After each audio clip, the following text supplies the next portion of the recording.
Welcome to T-Smack, home of the T-Smack. May I take your order?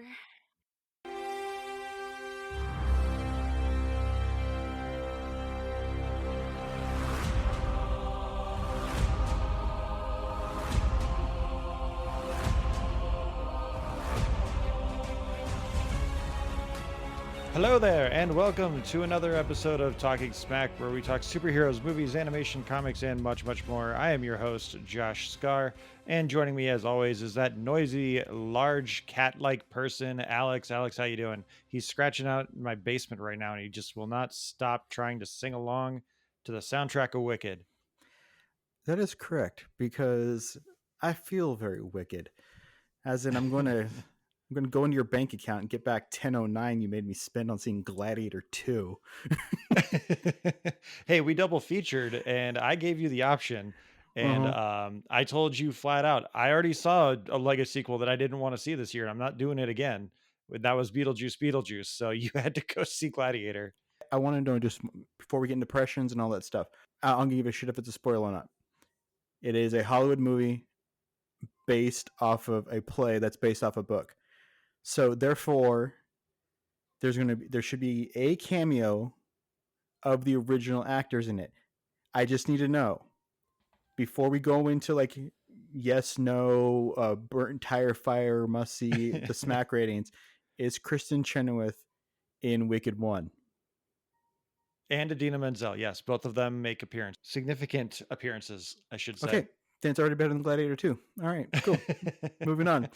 Well, because this is a double feature, Alex, that means we had to bring in some extra heavy duty hands Mm-hmm. again, because I think the way this ended up working out is you did not double feature, and I No. already told you I wasn't double featuring. So Yep. who do we know that loves like quadruple features? Beppo. There is this guy I know from a really rainy place who likes movies and always takes his daughter to them. Is it I me? think. No, it's a different guy. Because his daughter thanks him for taking her to the movies, unlike yours. Oh, okay. Antonio. I Yep, gotcha. yep. Antonio, you that? No, it's Justin from the Movie Wire, because of course it's Justin. Who else would it be? Justin, welcome back to the show. Happy to be here, and this one is a fantastic lineup. Fantastic, I mean, with one of the movies. Fantastic in terms of discussion, right? Yeah, we'll go with that. One is wickedly good, and the other one defies gravity on how bad it is. It's almost as good as the wordplay that Alphaba has, where everyone says her sister is tragically beautiful, and she says she's beautifully tragic. I had to dance through life through these movies, and you know what? I saw something bad. I'm going to try and get through the entire soundtrack title while we do Gladiator. I was about to go something bad. So the Wicked soundtrack has been going on in my household, not the movie soundtrack. They just released that the day before we started recording this. But the Wicked soundtrack has been going hard in my household for the last like month. My oldest, like that has become her entire personality, is she loves Wicked. And so we had to make sure she understood when we went to the movies today that people are not there to see you sing. They're there to watch the movie with you, not watch you. I don't know about that.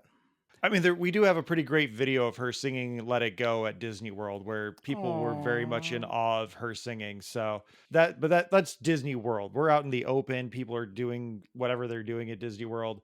So like, who cares? But in a movie theater, it's a different scenario. So we made sure she understood that, unlike some theater kids that I think Justin encountered. Good Lord. You know what? There's one thing that makes me ecstatic, that people walk out of a movie and actually hum the music that's not related to Disney. And there's nothing wrong with Disney music. I mean, we hum it, but there's something extra special about coming through a movie experience, singing something that's not Disney. And this one, I was in a rotten mood because I just got off of work going to this Thursday night showing, and of course, I have my dedicated seat that I will defend with a passion.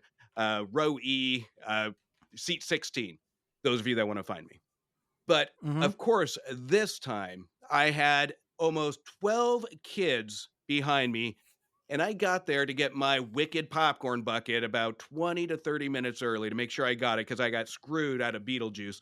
And of course, I sit down to just this row singing Wicked. And I swear to God, for fuck's sake, if I heard this during the movie, I was going to flip because for this, Wicked was my most anticipated movie of the year because I'm a Mhm. huge theater guy. I'm a huge Broadway guy. I loved the production. So this, even though the music annoyed me, I can respect that they like the music. But if they did it during my damn screening, I was gonna go ballistic. But they behaved for the most part, and there was After only Justin one gave him a little bit song. of a dad eye. Yep, there was one song, Popular, which is my second favorite song of the Popular. movie. That one just started humming. And I think that's even more fucking obnoxious is humming and not just going all in. So I just kind of gave the tilt of the head with the eye to the side and I heard a shush. I'm like, damn straight. Well, we are going to double feature this, like we said. Uh, We're going to talk about Gladiator 2 first, and then we will talk about Wicked Part 1, and we'll go more into some of these details as well. But first, we have to hear from our favorite people down in Florida, Josh and Amanda Wilson from the Super Familiar with the Wilsons podcast. We'll be right back to talk Gladiator 2. The Super Familiar with the Wilsons podcast. You know that family whose house you hung out in when you were a kid? The house was a little loud and chaotic, but always fun, and sometimes felt more home than home. Well, that's us. We're the Wilsons, and we welcome you into our podcast with silly chat, ridiculous games, and interviews with interesting people. Like a spin doctor. The Super Familiar with the Wilsons podcast. Welcome home. And we are back. We are here to talk about Gladiator 2, which I have already mentioned a couple times now. I did not bother to going to see. How dare you? This movie has been in development hell for forever, and Hollywood finally went, okay, let's just make Gladiator all over again, but with new characters, and just say that previous events happened previously, and we'll tie it up somehow. Justin had a fantastic review of this in the Movie Wire. I strongly recommend you check it out. I believe the day after this episode comes out will also be his Wicked review, unless you're releasing early due to Thanksgiving. It will be released early. So the new show with a good lineup with Wicked, Paddington in Peru will come out probably either You Tuesday or Wednesday. you've already seen Paddington in Peru? Isn't that supposed I to be out in am like January? I got a special screening tonight, so I will be seeing it after this recording. Holy crap. That's awesome. All right. Justin? Well, Alex. Wait. Hold on, I need to interject. Justin, lean in a little bit. I need you to hear this. I love Fuck that we're off. making How eye dare you contact. see that? How dare you? Paddington 2 is a perfect movie, basically. And you were seeing Paddington in Peru 6 weeks early? I lucked out. It was a last minute How- gig, and How you know dare what? you? You're not tied to any kind of embargo or anything? That's crazy. Nope, because I think it's already released in the UK, if I'm not mistaken. So I think reviews are already floating around for it. Okay, that would make sense. Yeah, so they're slowly having screenings here and there. So, but this one I'm excited for, and you know what? There's nothing more adorable to end a night with a talking bear that goes to Peru and gets on an adventure in the rainforest with fantastic manners. So I'm looking forward to it. I think Alex takes a little exception to that as a talking cat man. I agree. But Gladiator 2 stormed into theaters this last week domestically, opened on Friday, November 22nd to $22 million that opening Friday, with pre-sales going in there as well. It currently has an international box office of $131 million. Alex, I will let you take this one away. I'm going to lay the groundwork of what Gladiator 2 is. A Roman citizen has his wife murdered and is sold into slavery. A gladiator owner sees the rage and power of this person, buys them, and promises them revenge against their enemy, the Roman they blame for their loss. If only they can prevail in the Colosseum. But that means they must first work their way through some lower tier leagues, then into the arena where they unite other gladiators around them to battle and survive. Then their true name / heritage is revealed, and they battle one-on-one with their greatest enemy in the arena. All in an effort to restore Rome to her former glory. Josh, is that Gladiator 1 or 2? Well, who dies at the end? Does our protagonist die? Does the bad guy die? Do they both die? We're just going for spoilers. Pedro Pascal dies. But is he our hero? Nope. That is Paul Mescal, who is going by Hano, who is actually Lucille's little boy from the first movie. Lucilla. Thank you, Lucilla. And Yes. they've also, if I remember from the trailer, because again, I have not seen this movie and I probably will never see this movie. They retconned it, or she's lying to him that oh geez, what the hell is Russell Crowe's name? Maximus. Maximus. How do I forget Maximus? He's the horse in Tangled. They retconned it, or she's lying to him that Maximus is his father. Yeah. Yes, they treat that as a very, very dramatic reveal, like an hour 15 into this 2.5 hour See, movie. I don't like that. I know, again, Yeah. I haven't seen this. I don't want to really take up too much of Justin's time here, but they make a point of saying that Lucius is 6, and then Maximus says, "My son is also nearly 6." So, like, he banged Lucilla Mhm. shortly before he banged his actual wife, who he seems very devoted to. Like, Yep. fuck off, Ridley Scott. Yep. No, I will give this movie a little bit of credit because the opening I title don't think that's crawl allowed. credits. No, the opening title the opening title crawl credits are kind of beautiful. They're basically these anime-esque still frame, slightly moving pictures to recap the first movie. I thought that was quite inspiring, and I actually really enjoyed that. And if that had been the only nod to the first movie, that would have been great.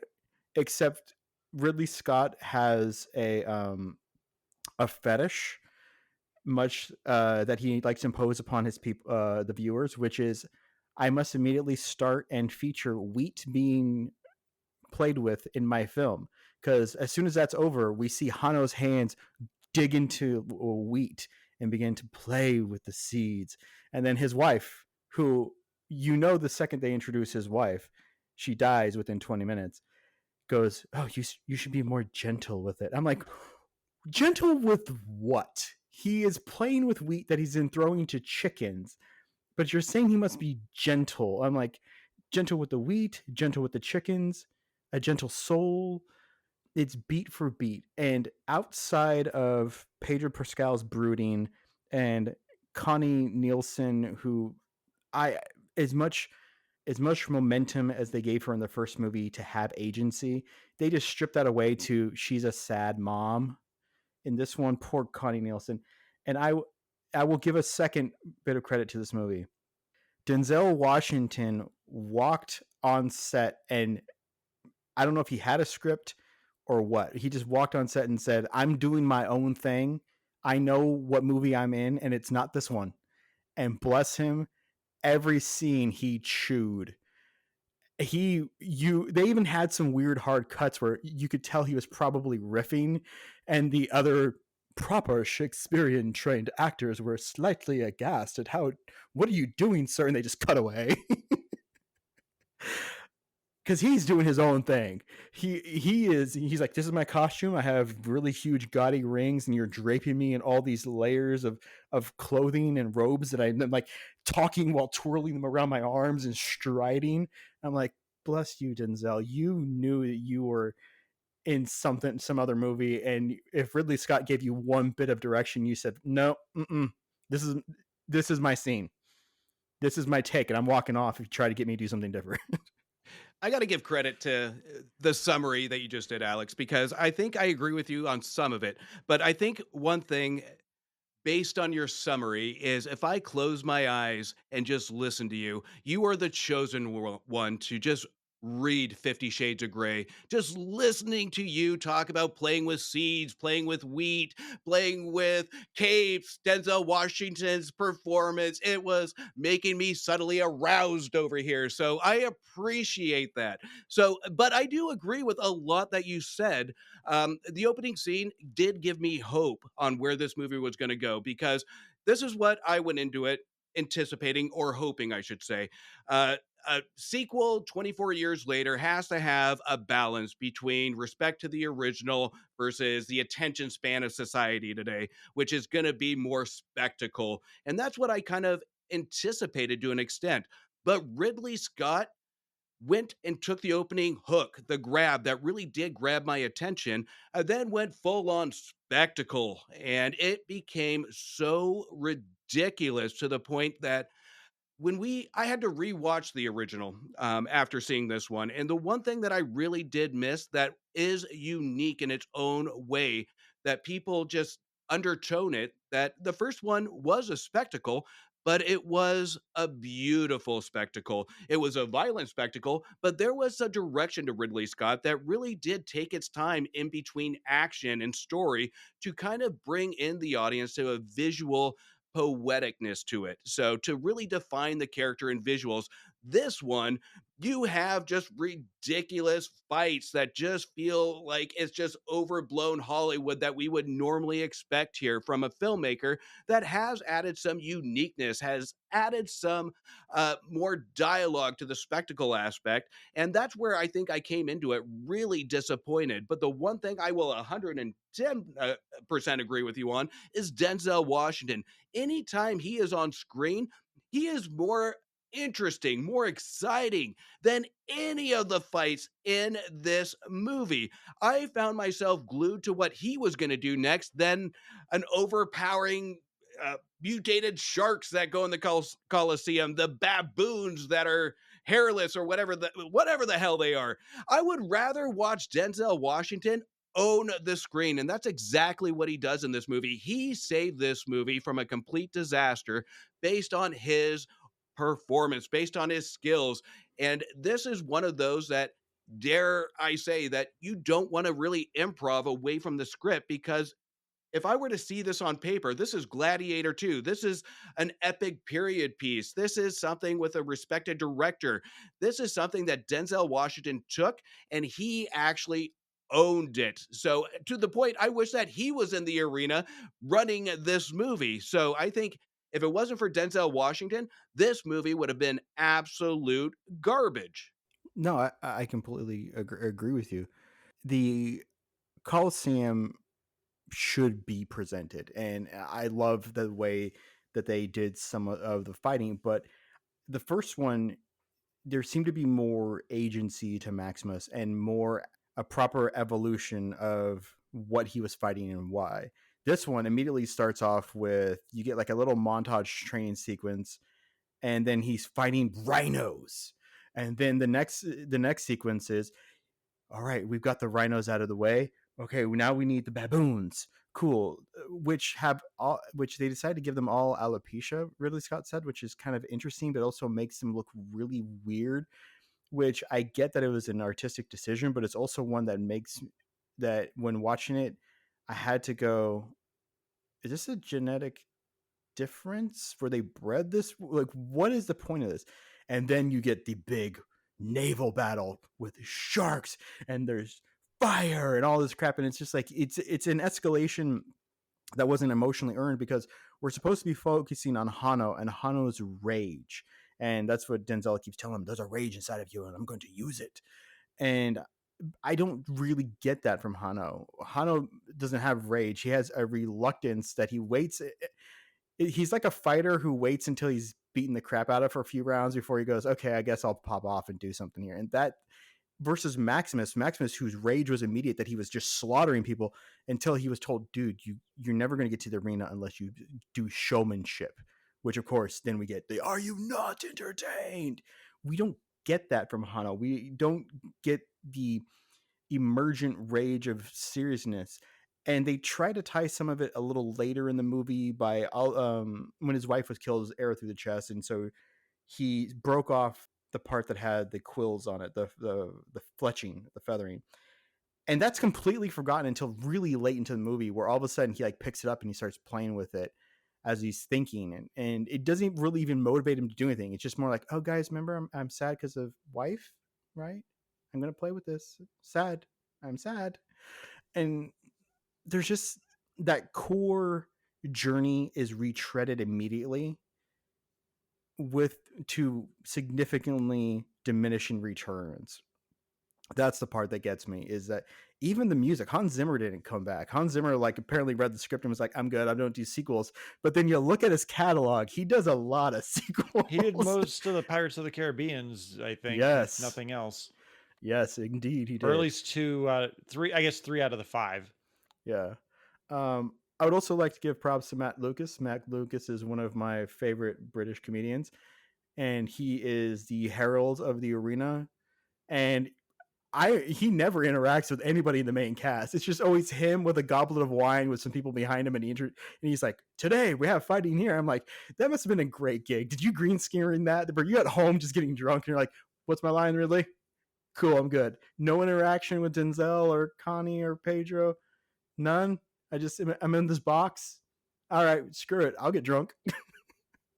Well, and here's the deal with kind of the character development here is because this is all situational based. So they're driving this character based on the situation. We don't really have a moment with Paul Mescal that really just he owns the screen. We are believed of this character. We want to root for this character. I didn't have one moment where I rooted for him. And then towards the end, they try and give this motivational hoorah that we really want to do one last attempt to say, guys, I swear you want to like this character. You want to follow this character. You want to root for this character. It's one last hoorah to get people to like it. And it doesn't work. It's unearned. So all of these are just situational pieces to it. And the problem we have is all these fight scenes, all these ridiculous moments are shoved into the first half of the movie. And then we're left with nothing. And and the movie has no dialogue to really drive it, to really make it interesting or believable, or to develop these characters. Even when they try to develop these characters, it's still almost dialogue driven situational. It's almost like it tries to be a soap opera, but it comes across as 90 Day Fiance, where it's just reality TV, and it just isn't bought in. It just feels fake. Oh, agreed. So my question comes in for this, where it sounds like not Pedro Pascal, Paul Mescal is pretty much just Gladiator Maximus. Like they don't really flesh him out into anything else, where Maximus is a 3-dimensional character. He's close. He's decided like this is his last battle. He's going to retire, and then he gets this burden thrown on him by Marcus Aurelius that he's going to become the emperor of Rome and make it a republic again.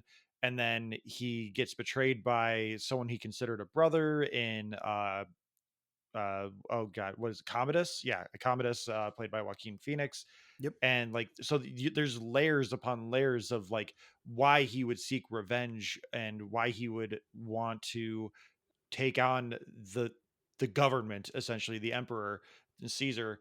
And this one, it sounds like they've either just streamlined this or they've like divvied out certain things. So like, where does the like real conflict or fleshing out of this story come from? Like I don't feel like it can really come from Lucius, because he just doesn't seem to have enough motivation beyond I have to fight now because that's what the story says. Right. No, you're right in that they divvied it out. So the whole I am, must restore the empire, this is my final battle thing, that's Pedro Pascal's character. He's an older general who is working for the twin emperors of Geta and Calicus. And he just conquered Numidia, which is where they pick up as an enslaved Hanno / Lucius. And he comes back and he's like, they give him a triumph, and he goes to the two emperors and he's like, cool, I'm kind of done. I would like to go home and hang out with my wife. And they're like, but there's India and Persia to conquer. You got to go do that for us. Which I will say, that was a cool scene, because not Robert Downey Jr., who is Joseph Quinn, who we saw in Quiet Place 1, who looks even more like Robert Downey Jr. in this movie. He does. He is the quote unquote saner of the two brothers. The other brother's played by Fred Heckinger. He kind of removes a sword to kind of like tap him and bless him, kind of thing. And when Pedro was like, I kind of want to go home and like see my wife, the sword slides up to his neck and kind of pushes in a little bit. and then slides back, and there's this nice little line of weeping blood, and he's wearing this beautiful white ceremonial armor, and it's dripping under it, and he's like, okay, all right, I'm gonna get ready for Persia and India. And then that's where his thing is like, they're psychotic, I don't want to fight for them anymore, we need to restore the Republic. But Lucius / Hano, his entire thing is, I just want to kill Pedro Pascal because I saw in the midst of a wild battle this general shoot an arrow perfectly that hit my wife in the chest and killed her with one shot. Not, mind you, the hundreds of other people that are killed or all the other things that were happening. It's just this one perfect frame where he suddenly emerges and sees his wife fire an arrow shot, and then Pedro Pascal whip around and shoot her back, and it's like, therefore I must kill him. So that's his only motivation. Now, there is some motivation in that Connie Nielsen, when she realizes that she just instinctively knows, because that Hano, when he first goes into the arena, he kneels down and he puts his hands into the arena floor and begins to caress the floor and rub his hands together. And they even flash back to Gladiator. You get it? We're referencing The Thing. You get it? Yes, there are 3 or 4 flashbacks to the original Gladiator that weren't needed at all, to like showing Maximus in the arena and then Maximus dying at all, to add quote unquote context. And she's like, oh, that gesture, it is him. And yeah, that's where the agency, then she basically tells Pedro, this is my son, he is the true prince of Rome, we can kind of use this. But then you have another layer, which is Denzel Washington using Hano to get closer and closer to the emperors. So there's all these machinations happening, and the only person who has a full story is Denzel, which is fantastic. Denzel's machinations playing out are great. He is eating every piece of scenery possible. He is doing his job of selling his motivations. And when he goes from the gregarious Denzel that we all know and love to a few scenes where he goes full on sinister and reveals his true intentions, they're fantastic. That is a great story to follow. Poor Lucius and Hano, his story, which is Maximus's story, gets split up between 3 different people who really don't have anything to do other than look at each other and go, oh, we're kind of an awkward family. So Denzel is essentially the Proximo character, but he also is a little bit Lucius in the sense that he has wider aspirations. But Yeah. you raised a question about Lucilla and Pedro Pascal kind of plotting together to somehow raise awareness that Lucius is fighting in the Gladiator pit. So do they ever touch on why Maximus's sacrifice and declaration that Rome is to be a republic again, why that never takes place, or why so many years later they're back under the rule of Caesars, or a Caesar, or Caesars in this case? Not really, other than the 2 psychotic emperors basically at one point tell, and that's another thing that they have over Pedro, is they're like, we have made many accommodations for your wife to still be here and alive, which is another threat from them, is that like, listen, we didn't kill her even though we could have. But they never really do explain like what happened in the last 16 years that nothing changed in Rome. And then everything got worse. Well, I think when it comes to all these mechanisms trying to play in once, all these arcs trying to get to their climax, it never really works because it's never really interesting. And the fact that I couldn't even connect the dots until I really got to kind of the climax of it, when we have all these stories almost come together in unison with dialogue. And when it takes that long in such a long movie, it really loses the attention span of the audience. This is where the unbalance really happens, is we have spectacle first half, and then we have the dialogue to try and support the fan base of the lore of the first one. And it never really works itself out, because by the end, when we get to that big fight at the end, I don't really care. There is nothing earned here that really wants me to follow these characters except for Denzel Washington. We get our 3 big or 4 big, whatever it may be, animal fights, and then we have this lame fight at the end between Denzel Washington, and we're actually rooting for Denzel Washington because he's the best part of the movie. When it comes to a lot of this, after watching it and putting my review, I looked online to kind of see the viewpoint of this, and people are saying you don't have to see the first one to enjoy this one. Honestly, you almost do to an extent to kind of appreciate it. I think it does add to the value of it, because if you watch this as an individual movie, it doesn't really drive itself. You have to have a kind of a like or love of the first one to see where this story goes. And even at that, it's not a very good follow up. This would have been a very better strategy to focus on the simplistic level. And we've seen this time and time again of just overcomplicating scripts. And it's no surprise with David Scarpa, who did Napoleon, to overcomplicate a subject to the point where nobody really cares or nobody really wants to follow these characters because you don't have a great knowledge of how the material is supposed to go. Is there is no character base to this, and that's where the first movie really did amplify.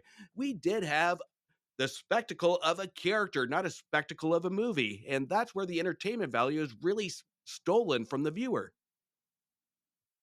Yeah, agreed. So, last question, and maybe the most important question. Mhm. Does Jaimin Hinsu survive? He's not in this.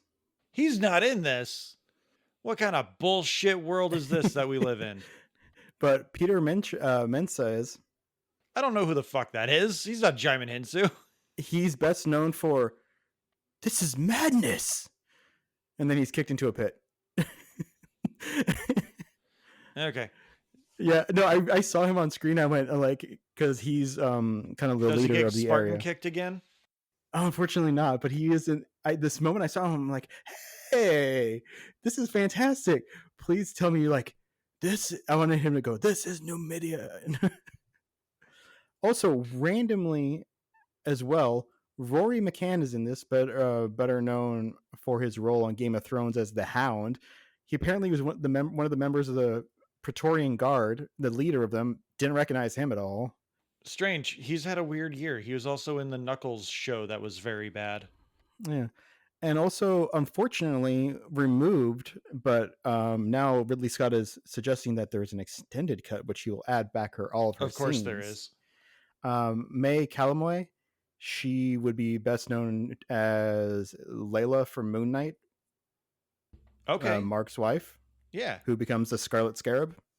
Yeah, apparently she's when she was announced, she has a very significant role, was going to be integral to the plot, and And she got cut completely. yeah, no speaking lines, and is on screen for about 4 seconds, standing behind Denzel in 2 different scenes. Sounds very integral. So on the Talking Yep. Smack scale, I know, Justin, you already gave your rating, which I think you gave it like 1.5 on the Movie Wire, but on the Talking Smack scale, must see or pass? Pass, 100%. Will not be revisiting. Alex, how about you? Are you happy you chose this by me telling you have to see this one? It's a tire fire. I will, however, watch it again because there are certain moments that were enjoyable. Like the spectacle in the arena is gorgeous. I noticed that at the end of the big rhino fight, that as they're discussing whatever happened in the background, there's the rhino, and like a random seagull flies in and lands upon it. And since that's a CGI rhino, someone went, "Let's put a seagull landing on its button there." It is beautiful to see an approximation of what Rome would have looked like.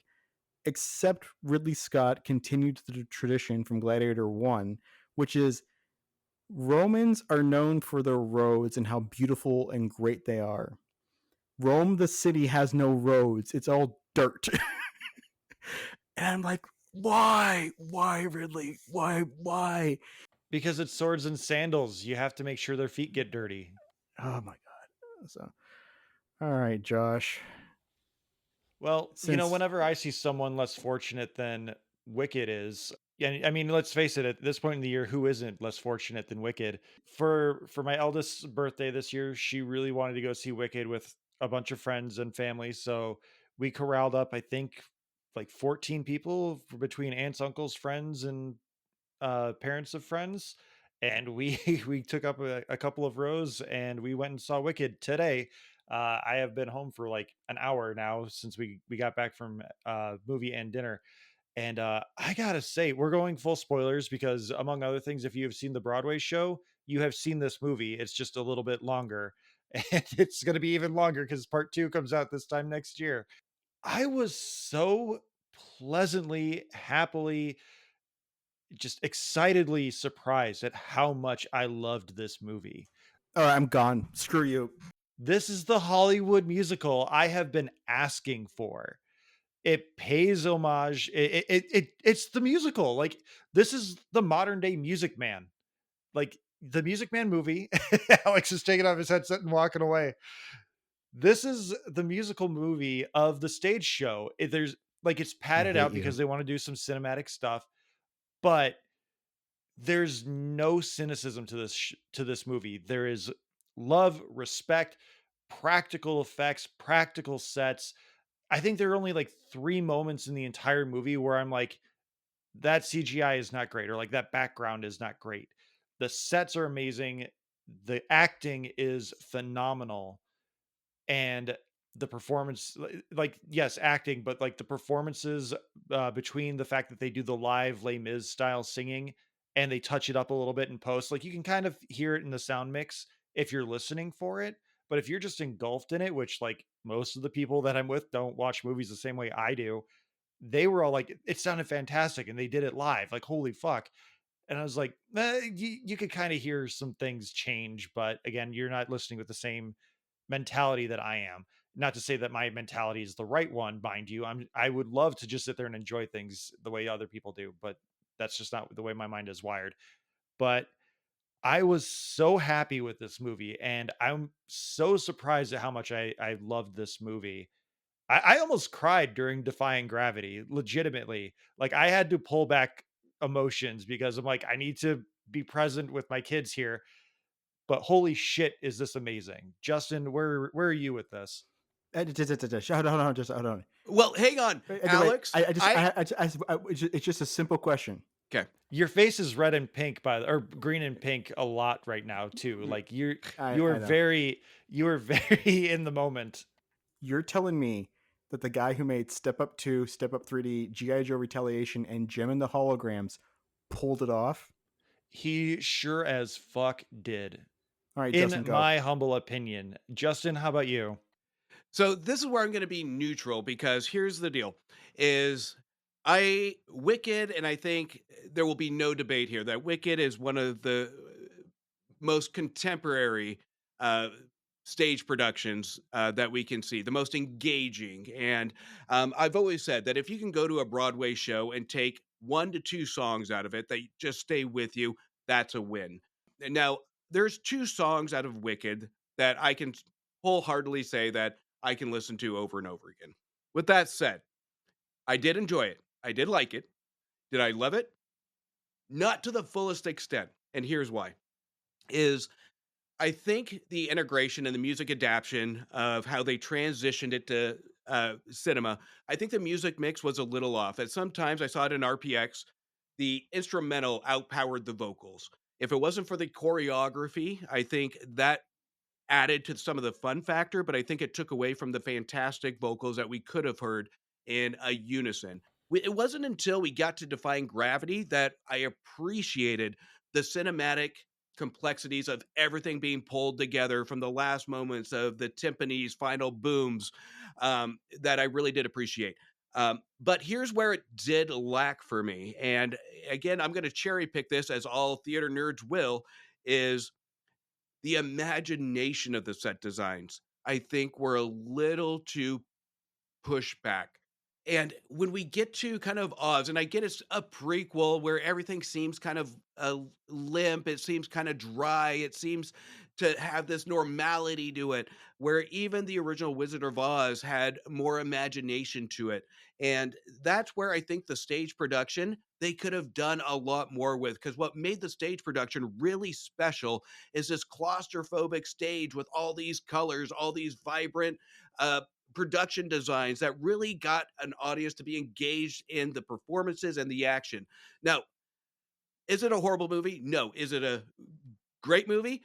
It there it has its moments. It is hard to not fall in love when the songs go in because the choreography, especially when we get to the song Dancing Through Life. Dancing Through Life is the best choreographed song in this Yeah, movie. it's that way in the stage show too. Like that library set is fantastic for this movie. But yeah, I agree wholeheartedly that like even in the stage show, like that's the Newsies performance of the show. Yeah, that's the King of the New York showstopper that just speaks to the dance moves, not just the vocals. So it does have a lot of issues, but I think that's mostly in just the production design by Nathan Crowley, who really doesn't embrace the stage show what it could be. Does it take away from the engagement? No, it doesn't, but it is noticeable. And when it comes to it reminded me of the producers when the producers I saw in New York with Nathan Lane, Matthew Broderick, when it went to a movie, they didn't change anything. It was just a kind of a by shot just remake with just uh, non-fake settings. Here, they had an opportunity to really be visual with it, to really have the imagination aspect to it, to really show what can be done with a movie musical. And this is where I'm really critical with musicals, even though 9 out of 10 times I'm going to like it because it's a musical, is you either love or hate musicals most of the time. And this is an opportunity to really bring in a new generation into theaters to really fall in love with musicals again. This is how the love of cinema really started is with the musical engagement when audio hit screens. And this one, it's died off. So to pique the young imagination, to pique the vocals, to pique the chemistry, to pique the fall in love, we should see that holistically, especially going into a 3-hour movie when people are going to bring kids in. We had some active kids in my theater that were just getting kind of bored. And I think the visual spectacle in this aspect really would have helped. But again, it is hard. My heart got full whenever I would see the chemistry between Glinda and Elvia to really interact with each other. So that's where I think the movie does have some magic to it. But it's just unfortunate when they're not on screen, we don't really see it. So I'm gonna go back to your first point about the sound design, your theater experience, because I had the inverse. I had the vocals were very loud and like overbearing on the music, but I mean that's kind of why people are there. But we're also running on like a 20-year-old sound system, so maybe the design that they had, like I've run into this issue probably 3 or 4 times now at this point for any non IMAX movie I've seen. So I would maybe recommend checking out a non RTX or RDX, whatever sound system that one was. Maybe finding going to your mom and pop theater if they're showing it, and just if you have the spare 3 hours, going back and seeing if that fixes the audio. Because I wouldn't say the audio was ever a problem, other than when they like one of the things that they were advertising this movie on once they finally revealed in the marketing that it's a musical is that they did the Les Mis style live singing where they had the earpieces in and they just recorded them live and maybe touched up post production on a few things. And there's a couple spots where you can hear like the vocals crank up or change slightly because it's a little cleaner, and you're like, oh, okay, they touched that part up. But again, if you're not listening for it, you can't tell. And I think that's a very big positive for this movie. I will agree that the Oz set feels a little too spread out and like barren because they want to utilize the ensemble a lot. But I would disagree that I think the set design is really on point, especially at the school. It is a little too Hogwarts at times, but it does still kind of have that stage show feel because most of what we see is through Glinda and Alphaba's dorm room, and then there's occasional classroom sets and stuff. But with that all being practical, where if this was any other director or any other movie, they would have just been like, "Here's some blue chairs, here's some blue desks, here's a big blue wall. We're gonna green screen the shit out of this, and everyone's gonna look like they're standing in a blank void, and they have nothing to act against."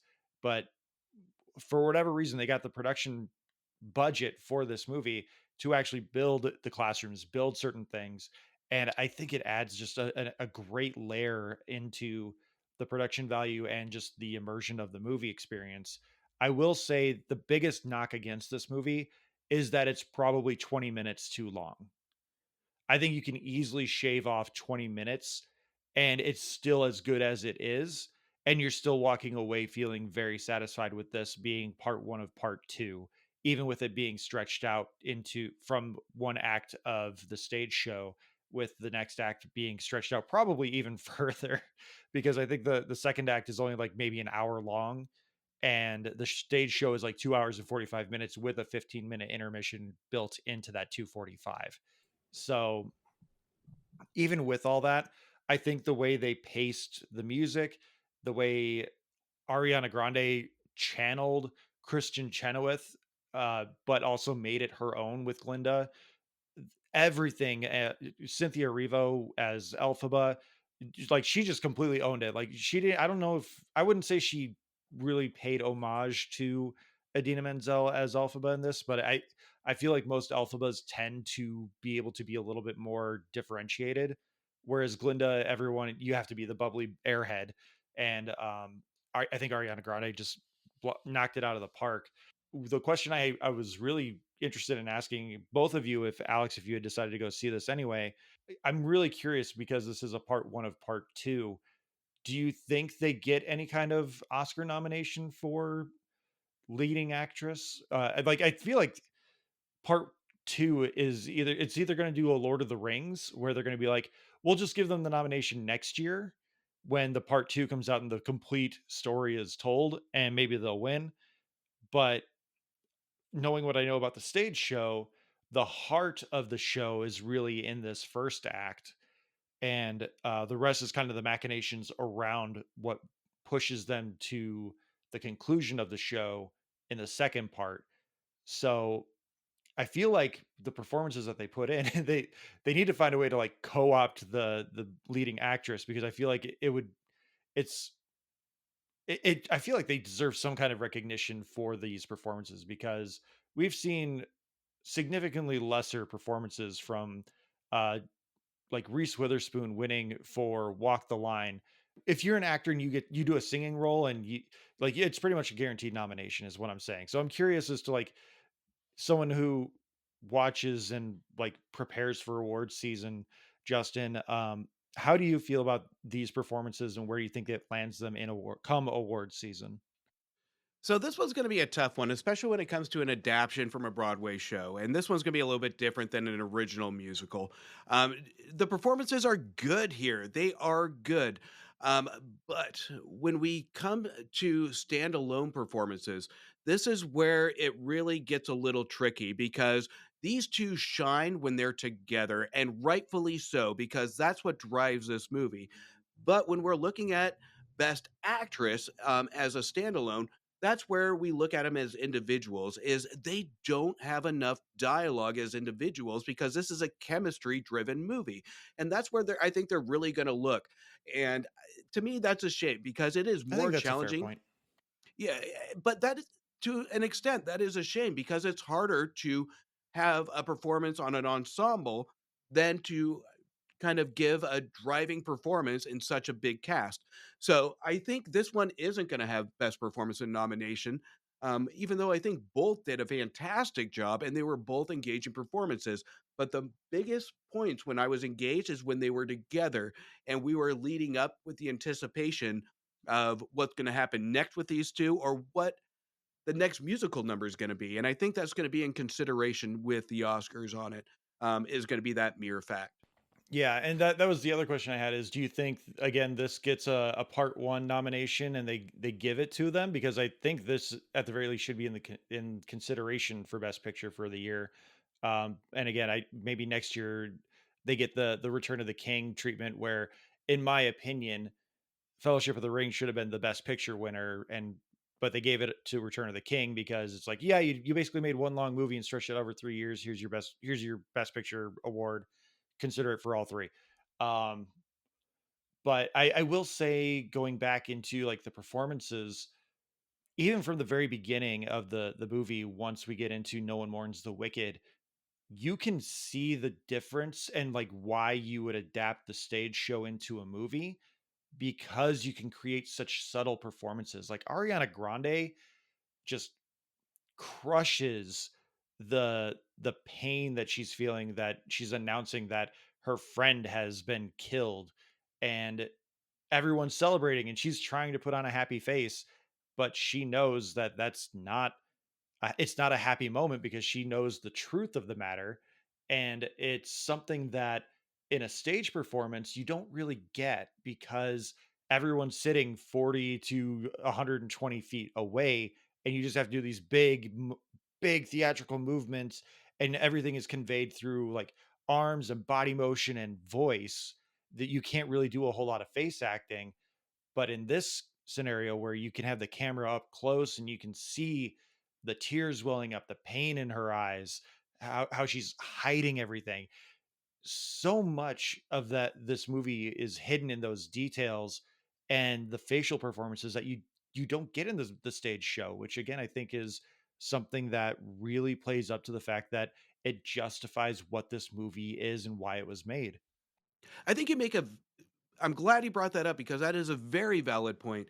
And I think when it comes to the first act, the first scene where we're having that introduction is I think you can tell as movies or musicals, they kind of do random shots based on location, timing, or whatever. You can tell that the opening scene was one of the first scenes to be shot because if you look, and this is where you really have to translate stage to screen, where you have to have those elaborate facial expressions, those hand motions, like you brilliantly said, on stage. On screen, you almost have to pull it back because you're sitting up front and center on this huge screen. And I think that's where Ariana Grande struggled a little bit, not for long, but for a little bit, because you can tell there's a little bit of lip syncing in the beginning because it was a little bit I off. think those higher operatic moments, like, yeah, she definitely needed a booth for those.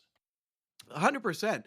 But you can tell this is the where the talent lies is that they pivoted quickly. After that first scene, I didn't notice anything, and we did see that emotion from it. But here's kind of where I think it's going to lose from the Academy is I don't think they went far enough with the emotion. When we take the characters and their up close shots with uh uh uh Jesus Christ. Elphaba, with the tears in her eyes, those are emotional spots, but they're quickly pivoted to kind of more of the spectacle towards the end. The one of my favorite shots of this movie is when she is falling from the rooftop during defying gravity and she's reflecting on on her past and she's seeing her younger selves as she's falling down. I would have loved to see it take more of that time because here's where I really love defying Well, she only gravity. has so far to fall. 100%. But this is where Defying Gravity and the adaptation, the interpretation of the song that we can tell went more for cinematic pleasure than it did for Mhm. stage is it did take its time. It's a longer song than it was on the stage show because it took its time.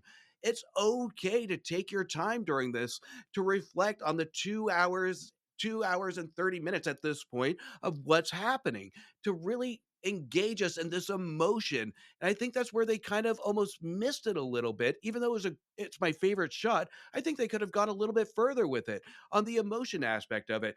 Because I was in tears during this song because I was so happy but terrified that they were going to ruin this song. But they actually amplified it based on who's watching it on the big screen. They made it Hollywood, and I won't say this a lot of the times, but they made it Hollywood, but in a good way. They really did take this song and adjust it towards the audience. But that one scene, I wish it would have gone further because I really wanted more from it. I think a little bit after what you're talking about is probably one of the more egregious moments that I would cut, because for me, at least from the stage show, especially going into this film, the moment where she starts trying to get all of the Osgards to focus the attack and the attention on her when they're going after Glinda. Um, it's me. So if you care to find me, all that, like, they paced that out too far from the fall, because that is her moment. That's where she rises. And I like the fall. I like her having to come to terms with who she is. It's when she kind of gets control of her power seemingly. She gets the broom back after the fall and she goes. But then we like cut back to Shiz and we hear the announcement that she's the Wicked Witch of the West now and all this stuff. And then she goes back and has like a quick little powwow with herself, and we get a little bit more unlimited. And then it goes into it's me, if you care to find me, which is like the power part of that song. That's the part everyone, like every person trying to get on Broadway, that's the song that they sing. That's the part of the song they sing. And I think they paced that part out too much to build it. And it's still very powerful. But as someone who's waiting for that moment, I'm like, get there already. It's too much. It's a little too long. So I think that if I have any criticism, it's you can easily shave off, like I said, like 20 minutes. And I think the pacing for Defying Gravity up to that point is done really well, but then that part is just like, okay, get there. We know what's happening. We know we're closing in on the end of this part. Get there.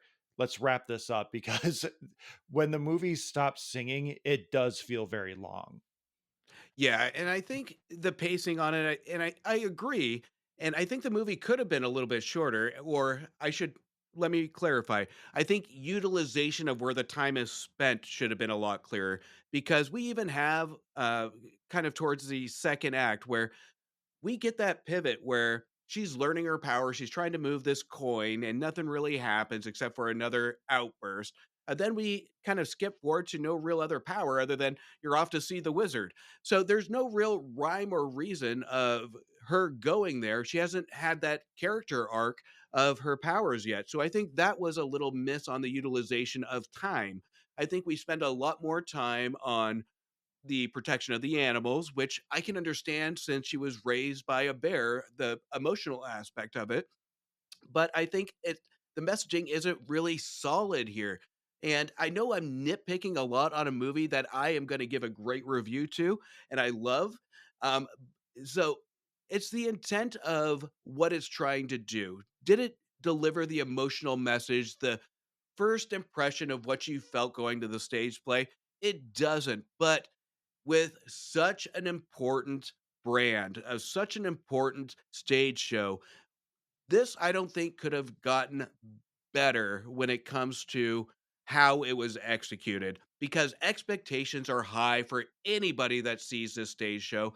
And I think it did respect to the material and translated that to screen in a perfect way. I'm not going to say perfect way, in a respectable way, because not gonna lie, it was perfect timing. I walk out of a Thursday showing and the soundtrack at 9:40 at night is already there. So I listened to the soundtrack and I appreciated it more. Just like a lot of people that go to Mhm. Broadway shows, is you don't appreciate the music until you see it on screen on how it's executed in a lot of these Broadway shows. Same goes with this movie.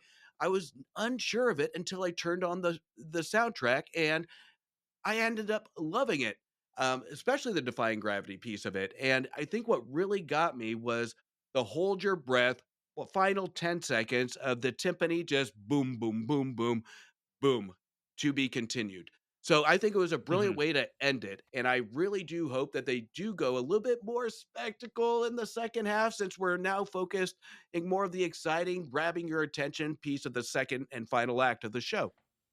I am so curious as to how they're going to plan on making. I don't want to say people are going to expect part two to be 2 hours and 40 minutes. I don't think it needs to be 2 hours and 40 minutes. I think if it's 210 to 205, that is plenty long enough. But I want to know if they're planning on doing like a soft reboot or soft remake of The Wizard of Oz to pad this out. Because like I said, there's not a lot to pad out in the second act. Like, minor spoilers for the stage show and next year's movie. Elphaba tries to reconnect with her sister. There's a time jump, and there's still conflict that happens. Nessa Rose doesn't get a whole lot of play in this one, which I think that's maybe intentional. I don't know, but I mean, we obviously know through The Wizard of Oz that something happens where Nessa Rose ends up having a house dropped on her, and the Munchkins are very happy about it. So like the fact that Nessa Rose doesn't get a whole lot of play here, maybe they expand on that a little bit more as well. But where they're going to stretch out the second act, I'm very curious, and my my daughter at least will be able to make Wicked her personality for the next year as well, and while everyone anticipates part two. But I do also want to call out the production design team on this. I don't have their names or anything like that, but the fact that they did the Wicked title card in the Wizard of Oz font, as well as the To Be Continued, I thought was a wonderful touch on top of what was already a wonderful movie going experience. Like it put you in the right frame of mind almost immediately just by seeing that font. So, Yeah. I have a question for the both of you. 42. How, um, if only, how is my man, my hero, my I was about to bring up Goldblum after I let Justin take his next piece. I was going to get into some Goldblum. because he is the wizard after all. He's what a wonderful wizard he is. wonderful. They say he's wonderful. That's a song from the next movie. Sorry. So I don't know. Here's kind of the first initial vibes I got from Goldblum before seeing the movie. Absolutely perfect casting. I would love to see Goldblum as the wonderful Wizard of Oz. So when he first starts to sing, I had a question mark because I got Pierce Brosnan from Mamma Mia vibes, and it terrified me a little bit, but it matched his personality where he's very subtle, and it matches the wizard where he hides behind this curtain. He's this mysterious man, and it matched the vocal. So I didn't hate it, but he doesn't have enough screen time, and that's kind of where I was a little disappointed, is the final act being stretched a little bit. And I go back into the utilization of how it's used. I think we have so many quick edits with this character on just facial expressions. I think the scenes that he has is brilliant. I think they're great, but we don't get enough dangling carrot to lead us into the next movie with the wizard, other than situational. Um, but I did enjoy his on-screen presence, and I still think it's a perfect casting choice if it's utilized properly going into the second movie. Okay, my next question would be, where the hell do they find an extra hour out of this movie? Because it's longer than the stage play, and in my opinion, this play suffers from what a lot of plays suffer from, which is the good songs, quote unquote, are front loaded. You have Rocky Horror; the majority of those of the quote unquote good songs are in the first act, and then the second act is maybe like 45, 50 minutes. Les Mis, One More Day is the end of the act, and then frankly, I don't give a crap about what the hell happens in the second act. I mean, it does have empty chairs, empty tables. Yeah, empty chairs, empty tables is a beautiful song, but it as well is about a 3:20 maybe, and the second act is about an hour.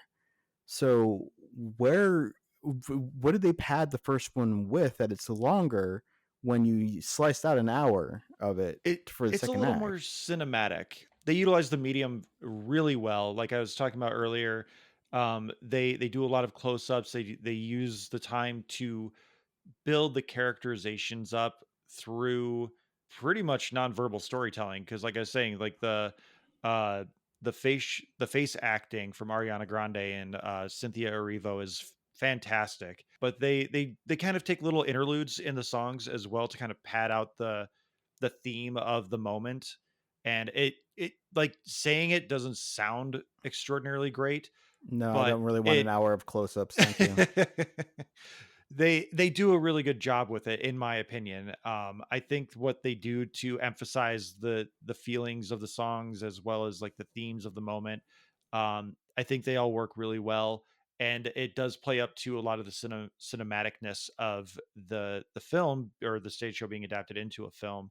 um but I think it's just that there are some longer lingering shots or flourishes that maybe they could tighten up, because they take the time to flesh out some things that like I haven't seen the stage show since 2017, and some things finally clicked for me because they're able to convey the emotion. They take a moment and a beat to let something resonate, where the stage show moves at a clip, like you don't really have a moment to sit down and be like, oh, the animals are being oppressed, the animals are being uh relegated to uh they're being they're immigrants right now, they're being scapegoated, no pun intended, with one of the professors being a goat.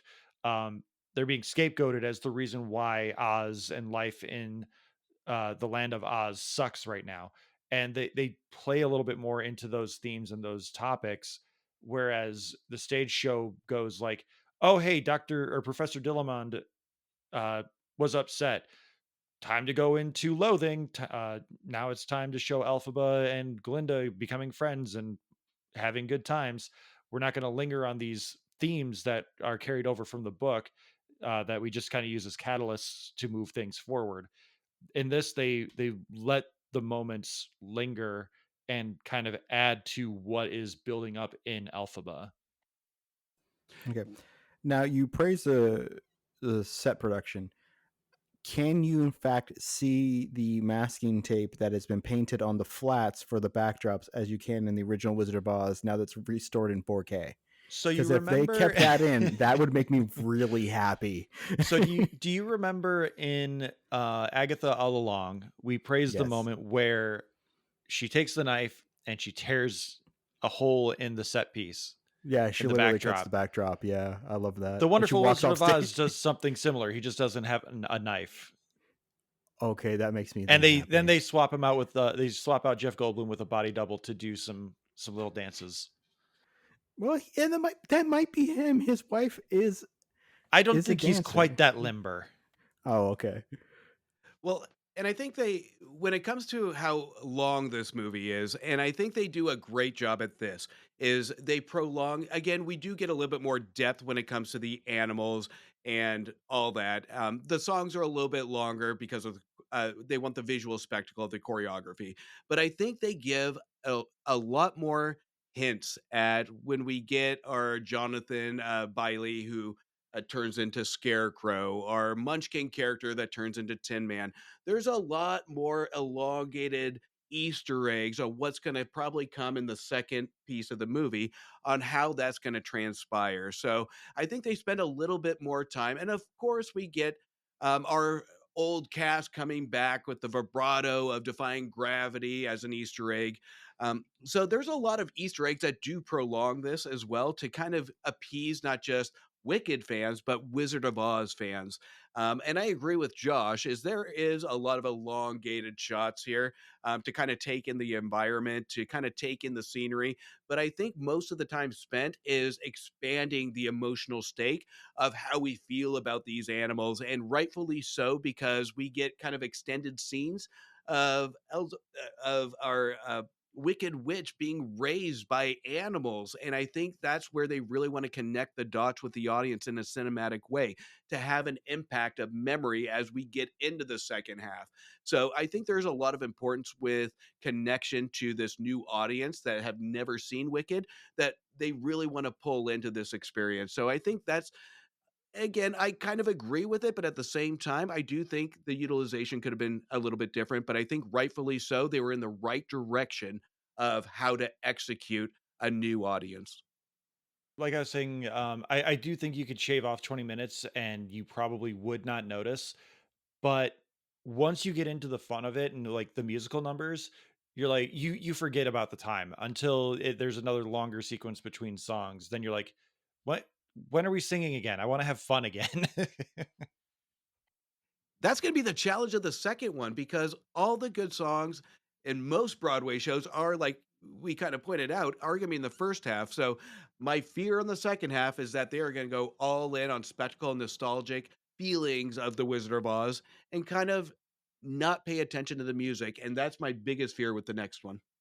I think that's where I feel like they're going to lean more into a soft remake of The Wizard of Oz so they can bring in some of those more nostalgic numbers, because I I agree that like all the bangers are in the first act. You've got Popular, Loathing, and Defying Gravity. Like those are the three that most people will say, "Oh yeah, that's Wicked."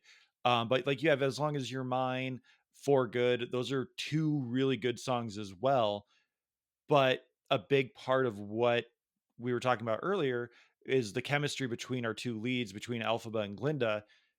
The second act really has them separated for a big chunk of it, and they're dealing with their own problems that leads into what happens going into the song For Good in the finale.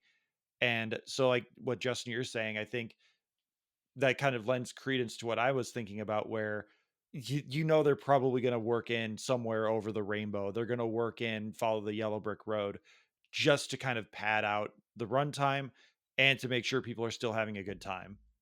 100% agree. And you know what? If they execute it well, more power to them. They just need to go with the same damn strategy that they did with this one, is make musicals fantastic and memorable again for a theater audience. So, and that has to be the intent going into the second one. And I really hope they stick to it and not just appeasing the spectacle aspect as we saw from the god-awful Gladiator. The last thing I'm going to praise here real quick is we have to call out the choreography again. We talked about Dancing Through Life, but even the choreography for Loathing and Ariana Grande, I don't know if she improv'd most of her choreography or if it was set up or pre-planned. I don't know, but the popular choreography as well, with her like just scooting along the floor around Elphaba. My kids loved that. The again the choreography for Loathing I thought was really good. Like that was good Hollywood choreography where it felt natural within the setting and the fantasticality of the setting, and no one looked like they were not doing their part. No one looked like they were kind of the best example I could give is Jason Segel in the Muppet movie, where or the Muppets I should say, not the Muppet movie, in the Muppets, where he is surrounded by professional dancers and then he just takes a couple of steps and shimmies and then he just squats while everyone else does the dance. No one took time off in these choreographed numbers. And if you're going to see this movie, you need to see you have to go just to see the Dancing Through Life sequence, because that circular bookshelf sequence alone, if you're prone to motion sickness, maybe take some meds before you go see the movie, because that sequence might give you a little bit of motion sickness, but it's beautiful spectacle. And in the Talking Smack rankings, I will say, Alex, this is a must see. You need to find time to see this, even if I know it's 3 hours. There's no post credit scene, so at least there's that. You don't have to stick through the credits, but you should, in respect to everyone who put their blood, sweat, and tears into the movie, as Justin likes to say. Well, if at the end of the credits it says "Thank you for taking me to the movies," I'll be happy. You can queue up a Movie Wire episode. now, now imagine this, Josh. Imagine if we were in Seattle with Justin and we could go see Paddington with him. Yeah. I think we need to let him go, Alex, because he's got to go see Paddington in Peru. I know, but just can you just imagine for a moment if we were watching this? It sings Defying Gravity, goes to credits, and then about 3 minutes into the credits, they play the second half of the fucking movie. And that's why it's 2 hours and 40 minutes, because they actually filmed them both at once and we didn't have to go see two and they different just speed ran the second half of the movie during the credits. That'd be great. I mean, that would make me happy. I mean, God knows Les Mis. Jesus. I don't care about Cosette. Okay, Cosette when she's a little girl, adorable. We have them dancing, singing together. We have her horrible life thing, Fontaine and Jean Valjean saying her. Adult Cosette sucks. Okay, I don't care. But Amanda Seyfried, Eponine is so the one pretty. I care about. She can shut up. Eponine's the one you care about. We all know this. Anyway, sorry. I am going to go find time to see this. That actually is the plan, of course. But this weekend, I only had time for one. So maybe next weekend I'll have We time have a for What You Doing second one. recording coming up, so definitely save those thoughts. I will. Well, Is Justin, nobody going to ask me what my Talking Smack rating is? I just said, well, Justin, and I was about to say, let everyone know where they can find you, but now I'm going to change my Justin, what is your Talking Smack rating for Wicked Part 1? No one will mourn the wicked in this. So this one is a must-see. It is gonna hopefully bring back people into theater seats for musicals. It's a must see, and I hope this just You mean destroys Joker Gladiator. Folie à Deux didn't do that already? Fuck you, Josh. I hate you. I love you, Justin. I love you too. So yeah, no, I'm more curious to see how strong of legs this has, because I think, especially with Red One being as bad as it is, I haven't seen it, but I've heard Justin's review. It's like taking a shit in your stocking. I am very curious if, like, Moana 2, I know that's going to probably do really well in its first weekend. I'm going to try and find time to see it, and we'll talk about it next week if we can. But I legitimately don't know if I have had more fun at a movie than Wicked so far this year. And Aw. I think because it does adapt the stage show so faithfully, like I'm pretty sure the script is verbatim from the stage show. Like I said, it's the Music Man. They just took the script and put it on a movie set. And in this case, they took the script of Wicked and put it on a movie set, and they just made it a bit more cinematic. Fun So fact, they actually use the original draft, so there's included dialogue that came from the Ooh. original draft of Wicked. that's an Alex fun fact right there. That's something I know Alex would love. Yeah, and also I guess we can. This won't get best adapted screenplay because what did they adapt then? Hey, they I they had mean, some they- extended dialogue. Yeah, they adapted it from Yeah. stage to screen. Yeah. Right. Okay. I mean, what wasn't the plan to get Lin-Manuel Miranda an Oscar by making Hamilton an adapted screenplay by just filming the stage show and putting it in theaters? And then nobody saw it. Well, I think Seattle Well, has it smart too. No one had a because- chance to. They put it on Disney Plus. Well, I think Seattle has it smart because we're actually just started Wicked today downtown Seattle on the stage show. So Nice. it is brilliant. So we got tickets to that in about a week. So can't wait. And then for your that. kids are going to be like, the show is shorter than the movie. Like, I have to wait a year to finish the movie. Yeah, I can't wait for Brooklyn's commentary on that one. I would laugh my absolute ass off if they had actually above the theater marquee for Wicked saying, "See the ending to your movie here." Part 2 playing now. I'm legitimately shocked they didn't do some kind of teaser for Wicked Part 2, just similar to like Pirates of the Caribbean or The Matrix. I think it was The Matrix Reloaded. They had put the Matrix Revolutions trailer at the end of the credits. So I was kind of hoping they would do that, even though I didn't want to sit through 15 minutes of credits. But overall, I'm very excited for what they will do for Wicked Part 2. So with that, Justin, you said it's a must-see. Let everyone know where they can find you and your podcasts. You can find me anywhere you listen to podcasts at The Movie Wire. You can follow me on all the socials at Movie Wire Show. You can also check out the Cult-Worthy Cinema Podcast and the Movie Wire crossover show, Back to the Balcony, now playing on YouTube. And I was on there talking about Star Trek. So, Alex, what do you think where do you think people should go to talk with us about Star Trek? I think we have a Discord, which is there's a link below. We highly invite you to do there. Because the world is so toxic elsewhere, we're starting to curate all of our movie news and kind of like some of our talk at the Discord. So come see us post about stuff like Idris Elba is going to be in the Masters in the Universe movie. Man at Arms. Hell yeah, that's great to hear about. And also occasionally you can see me tagging and worshiping Justin in the Discord, asking him how his day is and what he's had for lunch. And I you can love also it talk when with you Matt. talk to me. You can talk to me and Matt about comic books as much as you want. You can also find us on all the social media platforms that are relevant at Talking Smack Pod on Blue Sky, Instagram, Threads, Hive Social, Facebook, YouTube, and TikTok. Email us your thoughts, questions, reviews. We got, like I said, we have a What You Doing coming up. Let us know what you're doing. Email us at tsmackpod@gmail.com. Thank you to Leo Allen for musical themes that you're hearing right now. Alex, who did the remix? Oh, I did it this week. I put my time and effort in. You know it. I can Listen to tell. that. Yep. It's got that Alex effort that you Mhm. can just tell. Yep, and the trumpet right there.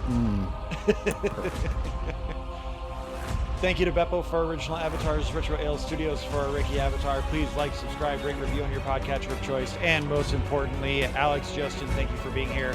And you, dear listener, thank you for being here. We'll see you next week, and take care.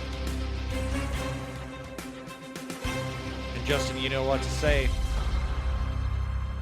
Watch Star Trek. Who loves T-Smac? I love T-Smac. Is it true? Mm-hmm. I do. Ooh.